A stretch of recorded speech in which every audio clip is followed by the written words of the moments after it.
Hari ini ramai orang Islam menjerit Free Palestine, Free Palestine. Lepas tu buat pula gerakan Sumut Flotilla. Bagus ke? Alhamdulillah, pelbagai cara kita dah buat. Tapi Allah masih tak turunkan bantuannya. Betul tak? Sebab apa? Mesti ada benda yang kita tak perasan, yang kita tak nak ambil tahu. Kalau ikutkan zaman Nabi dan juga sahabat, Allah tunjukkan kekuasaannya sehingga orang kafara nampak dan merasai bersama orang Islam ada Tuhannya. Sehingga mereka dalam keadaan ketakutan, sedangkan orang Islam tak ramai pun, ciput je. Betul tak? Jadi kalau korang nak tahu kenapa, dengarkan video ini sampai habis dan jangan lupa bersilaturahim dengan aku. Korang aktifkan 5 butang di sebelah kanan anda ini. Assalamualaikum.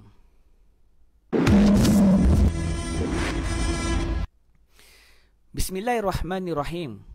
Saudara-saudara, hakikatnya kita ni menipu diri kita sendiri. Kita menangis tengok anak kecil jasadnya dihancurkan, diletupkan.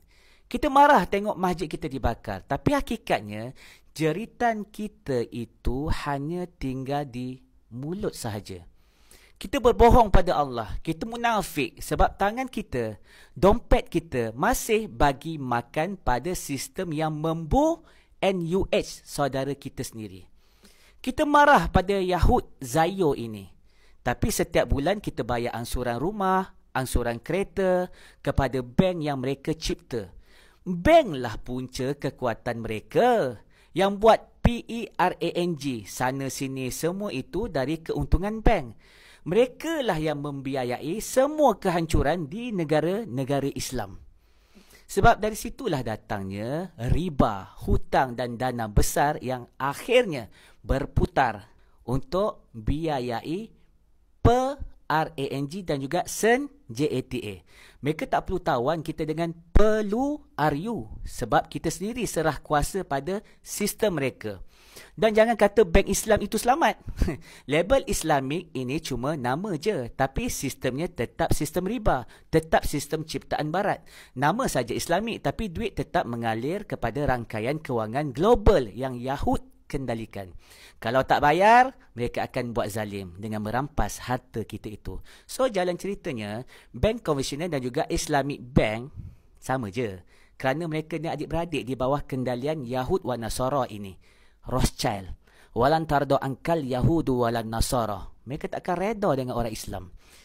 Kita boleh jerit Free Palestine sejuta kali. Berapa banyak kali lah yang korang nak. Tapi kalau akaun gaji kita, pinjaman kita, simpanan kita masih dalam sistem yang mereka cipta, itu bukan merdeka. Itu perhambaan moden. Kalau betul nak bantu saudara kita di Palestine, pemimpinlah kena mula keluar dari sistem riba ini.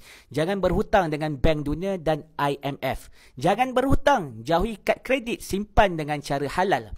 Bantu ekonomi umat Islam sendiri. Itu jihad sebenar, jihad ekonomi. Sedarlah saudara-saudara Islam, kita ni takkan bebas lagi kita masih bergantung pada sistem musuh. Kalau dulu mereka tawan tanah Palestine, hari ini mereka tawan hati dan poket orang Islam. Jadi hari ini bukan sekadar jerit Free Palestine, tapi jerit dari hati, bebaskan diri kita dulu dari sistem Yahud ini yang menguasai pemimpin Islam dan juga orang Islam. Barulah bumi Palestine benar-benar akan bebas sebab keuntungan besar mereka dah tak ada dalam hasil riba.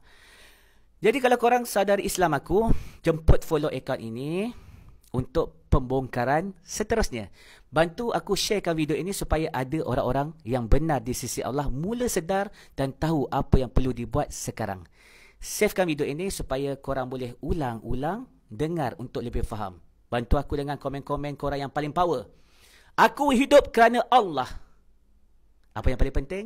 La ilaha illallah Muhammadur Rasulullah. Ini baru betul.